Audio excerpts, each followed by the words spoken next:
evening. Welcome to Would I Lie to You, the show that sorts the facts from the fibs. On David Mitchell's team tonight, all the way from the One Show studio, it's Alex Jones. And he's the Crime Watch copper-turned-scam interceptor, Rav Wilding.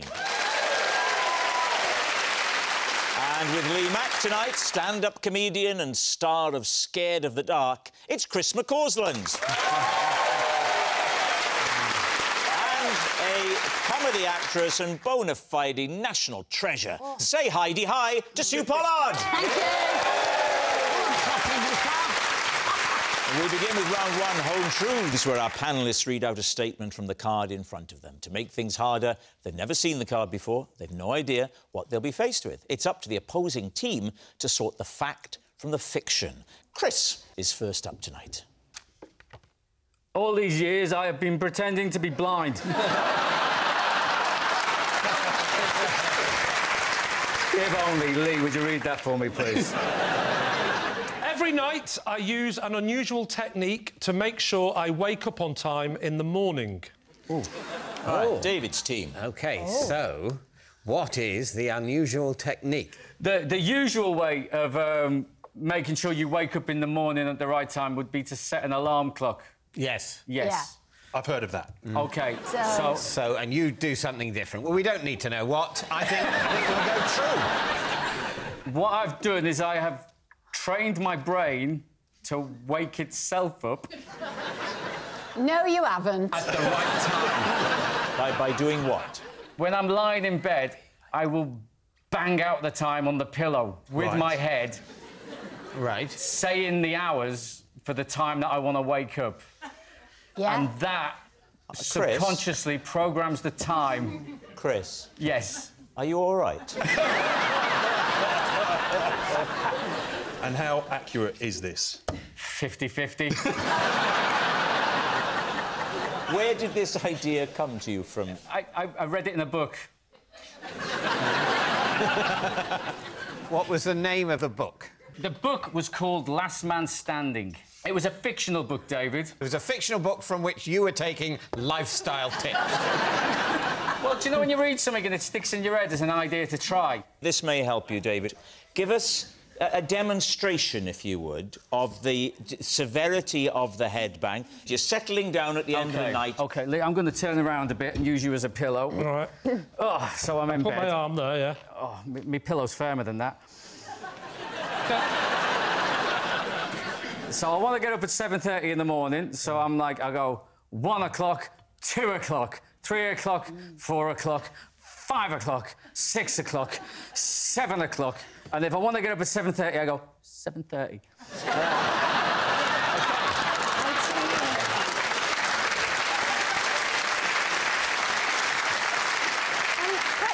I don't know whether you've got a partner or a wife or somebody who shares a bed with you. He used to have a wife, he headbutted us to death.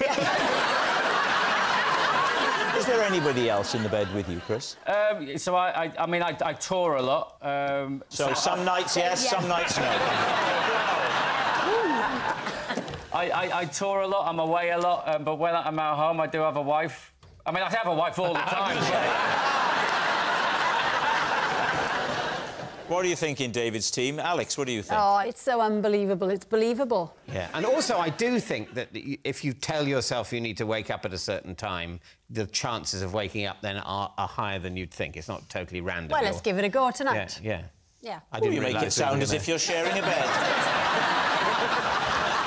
So I think you're saying it's true.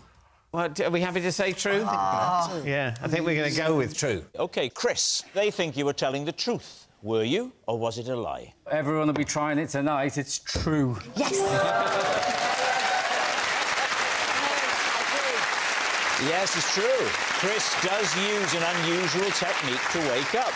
Rav, you're next.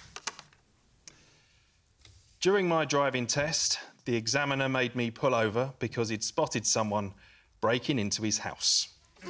Lee's team. Driving test or driving instruction? Driving test. You're actually on your test. And... How old were you then?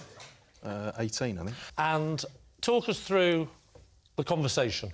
I was going down the the dual carriageway, that bit was fine, and then we pulled off and we went to a residential area. I didn't know the You just area. changed that, didn't you? We're going down the dual carriageway, and then we pulled off and went to a residential area. I remember that bit was What going houses well. are that can be broken into? Yes, carry on, Rav. And we pulled off, Yeah. and he just screamed, stop. Just screamed stop. Yes. So I stopped the car. So you stopped the car? And he ran out. So we got out, and did he even say what he was ran to doing? a house that had a ladder. Oh, he didn't tell you outside. anything, he just ran out No, of he the just car. ran. So at this point you're thinking, I'm not doing very well, am I? But I knew something was up because... He'd said stop and ran out of the car. No, because mine's... Exactly the same thing happened on my driving test. He just ran out the car Right. and ran to the house that had a ladder on the outside Yeah. because he thought someone was breaking into the house, Right. which I later found out. Talk us through then what happens. He came back and said, no one's breaking into the house. It was the window cleaner. I've got a question for you. That house must have been empty, otherwise he wouldn't have been so panicky, correct? Quite possibly, I don't know. Where was the window cleaner getting the water? An outside tap. All right, what are we thinking? Sue, what do you make of this? Well, you see, I'm just thinking the examiner could have actually liked the look of that house and said stop and dashed up because he probably thought, I just want to see if there's anything worth myself burgling.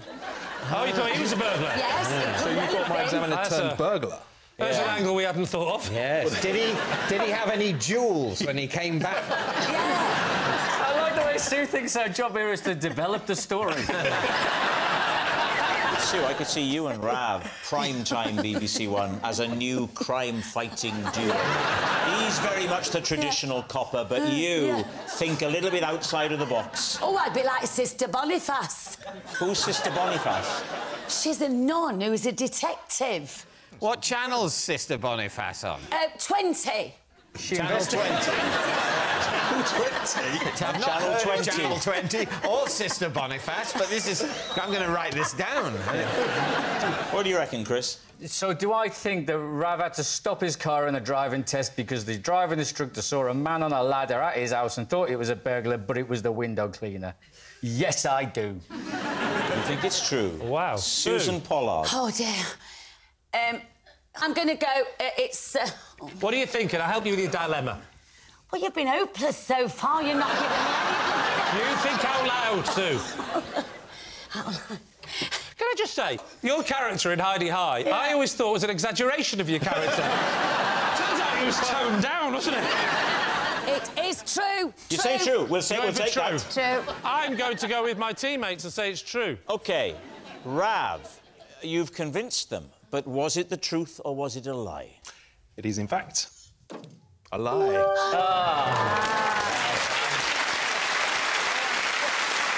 Yes, it's a lie. Rav didn't have to pull over during his driving test. I'm filled with trepidation as I say these next words. Sue, you're next.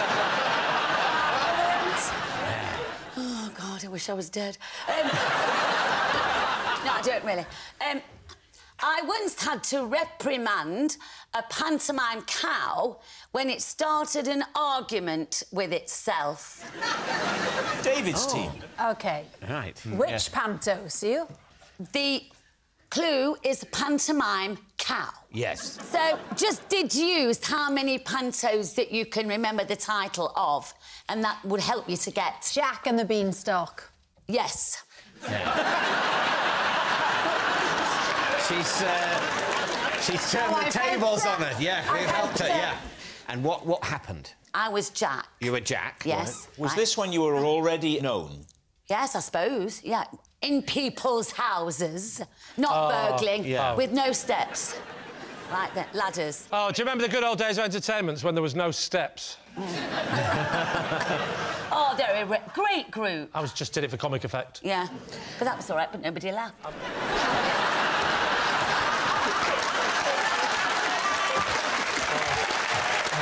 Hey, David, Sue can come again.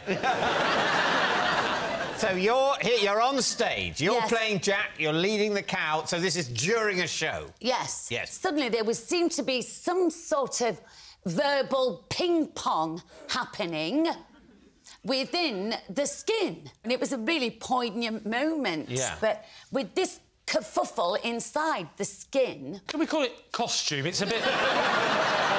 Something around the word skin that's making it a bit not child-friendly. OK, yeah. Inside the cow's flesh, there were voices raised. And who was in there? Are these not famous people, because you're not when you're playing the cow? Who was in there? It was a mother and son. And what sort of things were they saying to each other, then? Well, as I recall... Why did you have beans? Yes. Oh, that was done in the other scene before. So they mentioned the beans. It wasn't in the scene. I think Lee was making a joke that the person at the front might have had a bit of wind. You should have chosen a different sort of farty food, because saying beans... I forgot there was beans in the beans thinking the beans store. I know. You're supposed to be a professional. I know. What else causes wind? Brussels sprouts. I'll go for that. Yes. Yeah, and their Christmassy like panto. Perfect. It was an open goal. I've got a better idea.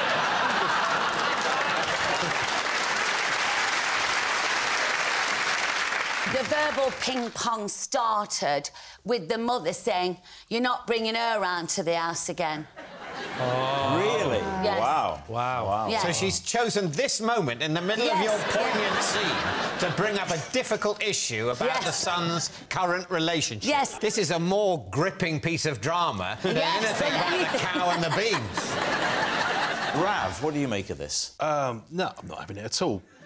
It's a lot on the line when you make a decision, because, of course, being an ex-policeman, Well, we are going to judge you on your ability to read people, aren't we? Yeah, very much and you don't believe her? No.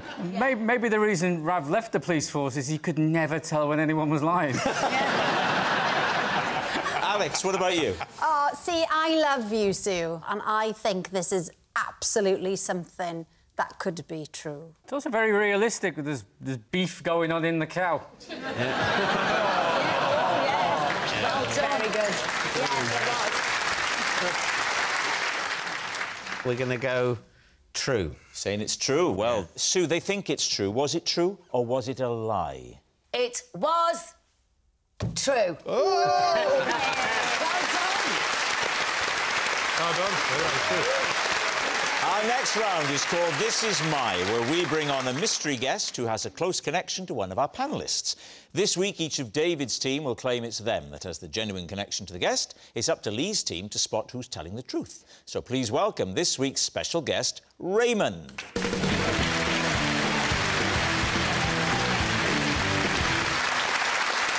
So, Alex, what is Raymond to you? This is Raymond, and when I went into labour, instead of rushing to the hospital, I rushed to his pet shop. Right. Rav, how do you know Raymond? This is Raymond, and I cost him the £250,000 question on Who Wants to Be a Millionaire. Oh. David, what is your relationship with Raymond? This is Raymond, and he's the bird expert who taught me how to make friends with the crow who was bullying me. So there we have it. Alex's pet shop pal, Rav's fed-up friend, or David's crow consultant. OK, let's start with Alex. Which child was this? Was your first child, or...? First one. I was having contractions, and it was time to go to the hospital. I'd put it off, but as we were about to leave the house, I saw my hamsters. Right. And they didn't have any of the chewy sticks that they loved left. And I know I'm going to hospital, potentially for a few days. Right. So I thought, I'm going to have to stop by the pet shop to get some new sticks. Well, you have a husband. Yeah. You know what the next question is. Why didn't he go and have the baby and you go and get the sticks?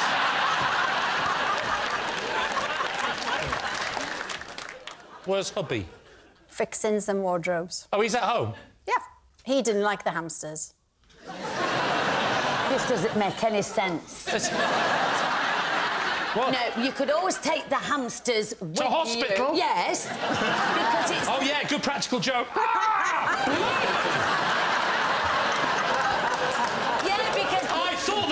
big cheeks? Yeah.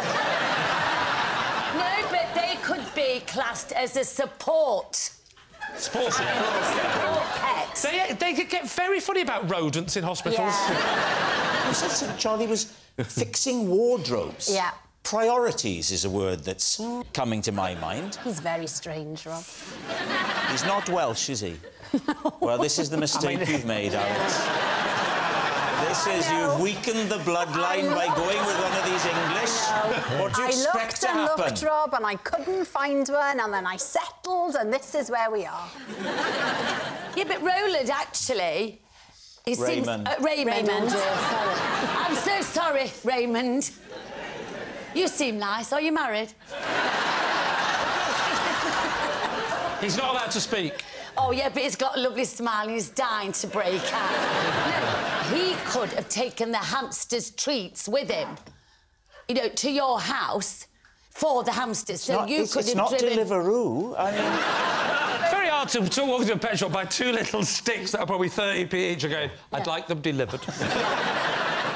Right, who would you like to quiz next? Rav, so you were on Who Wants to Be a Millionaire? Raymond was on. I was the phone a friend. Oh, you were the phone a friend? I was the phone a friend, yeah. Was it the celebrity version of Who Wants to Be a Millionaire? No, it was just the normal one. This is years ago. Years and years So this ago. was before your television days? Yeah, I'd never been on telly then. But also, I think even in the celebrity one, it's the people on that are the celebrity, not the people... Because it's not getting the best out of a celebrity, it's just having them on the phone. Are you still friends, though? He forgave you, I imagine, for that one almighty upset. You could have changed his life forever. He'd be able to give up the pet shop...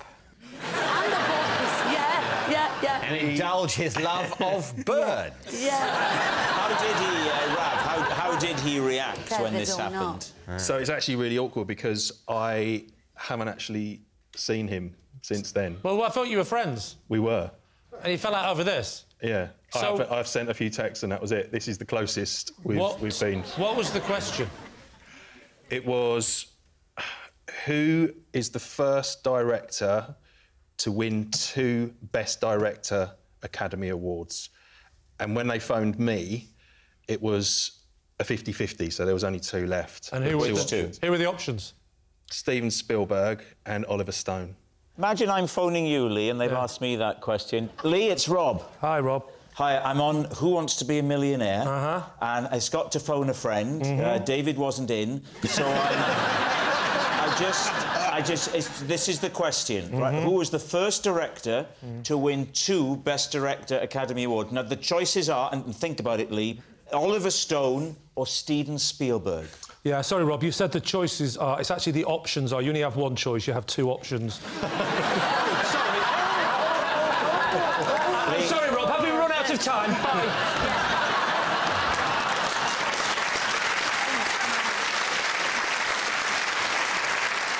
So what did you say the answer was? I said Steven Spielberg. Right. And I thought that was the correct answer. And it's not Spielberg. It's not. Give us an example of the kinds of messages you sent him afterwards to try and make, you know, mend bridges. Well, I actually... first of all, I just said, I'm so sorry. I thought it was right. Got 2 ticks and nothing more. How long ago was this? 2001. 2001, you got 2 ticks. 2 ticks. In 2001, you got 2 ticks. BBM.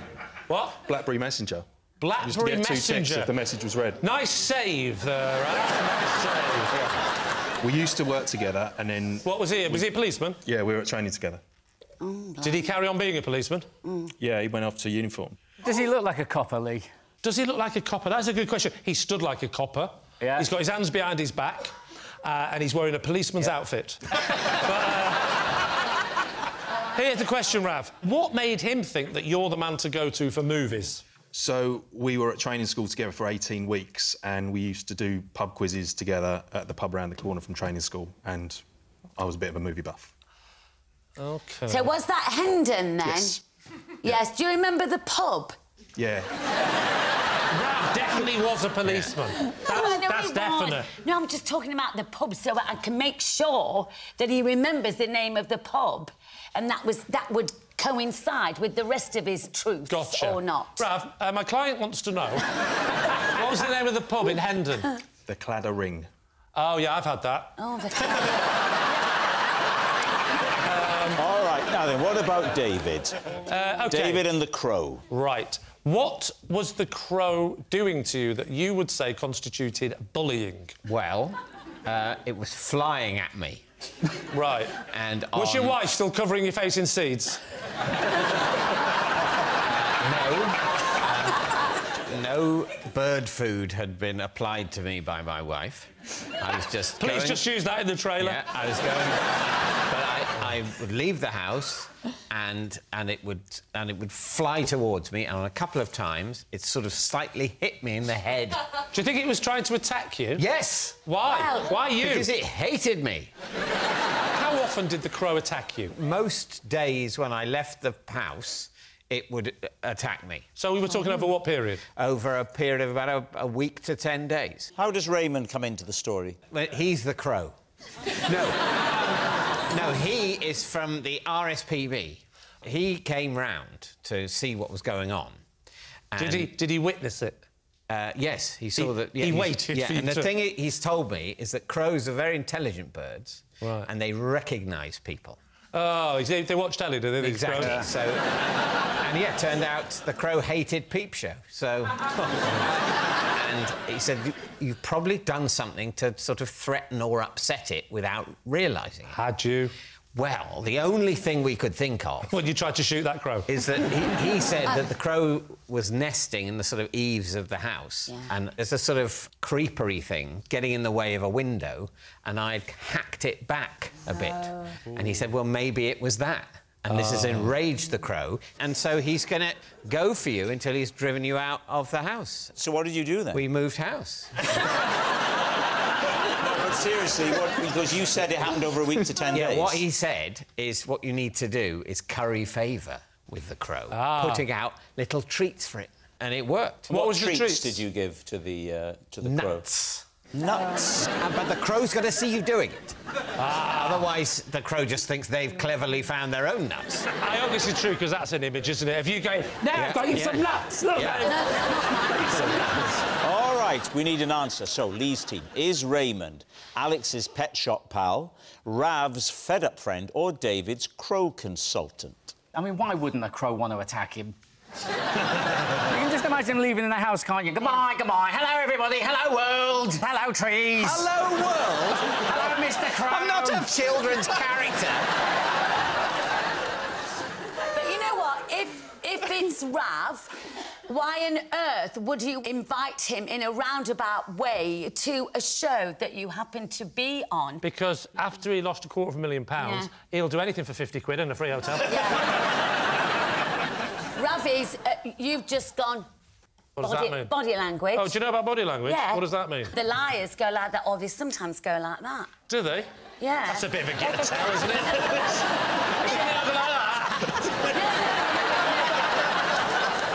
What do people who are telling the truth do, Sue?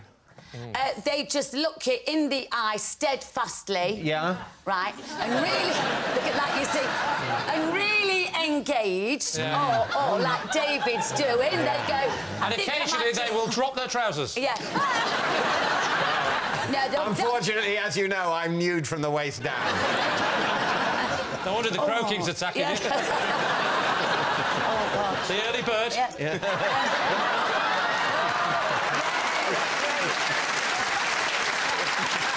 OK, Lee, time to go for a guess. I think it's feasible that it is David. You're going for David. Chris, you're going for...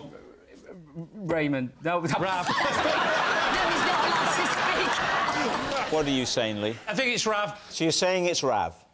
Raymond, would you please reveal your true identity? I'm Raymond, and Alex came in my pet shop while she was in labour.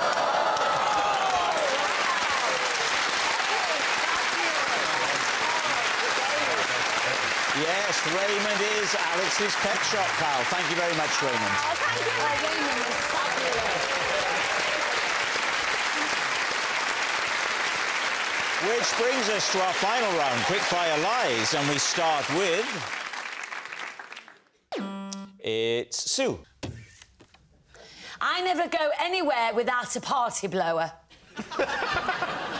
True. David's team. a party blower, do you mean one of those things that unfurl? It goes in the mouth, Yeah. usually, and then it has a curly end. Yeah. And you go, you blow as hard as you can, and it makes a noise. How long have you been doing this, Sue? 30 years. 30 years. Because it's a joyful thing. And also, you'd be surprised how many people like a blow and there's nothing there. Yeah. How many do you go through in a year? Probably about over 200 200? a year. 200 a year? Absolutely. Do you carry anything else unusual around with you?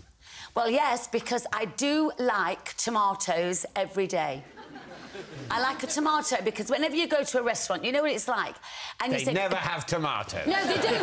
It's always just a green salad, and it's so dull. I think the tomato would get squishy. No, but you didn't ask me where I keep the tomatoes. Where do you didn't keep know. the tomatoes, Sue? Well, just whenever I can find a spare, you know, thing that I can put it in. I'd say, having teed up the question, where do you keep the tomato, you then gave quite a disappointing answer. You know what? I believe the party blower, but I don't believe the tomato. To be fair, that's not part of the card. The card, I but think... by the strict rules of the game, all of the things expressed around a truth must be true. Well, that's very true. Yeah. Are you telling the truth about the tomato? The tomato story is... Oh, wait! Just asking you if the tomato bit was true. There's no need to press your button yet. We're just chatting now. Is the tomato bit true? Yes, it is. So you're sticking to your story, the tomato and the party blower. What are you going to say? She carries a tomato. Truth Is or that lie? true? Yeah, it is true, isn't it? I think it is. Yeah, it's true. You're going to say true? We're going true. OK, Sue, they've said it's true. So, were you telling the truth, or was it all a lie? I was telling the...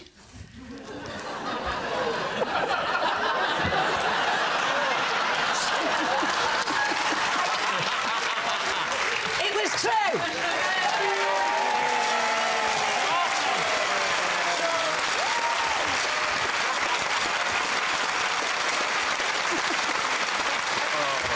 It's true. Sue never goes anywhere without a party blower. That noise signals time is up. It's the end of the show. I can reveal that Lee's team have no points and David's team have 5 points. Thanks for watching. We'll see you next time. Good night.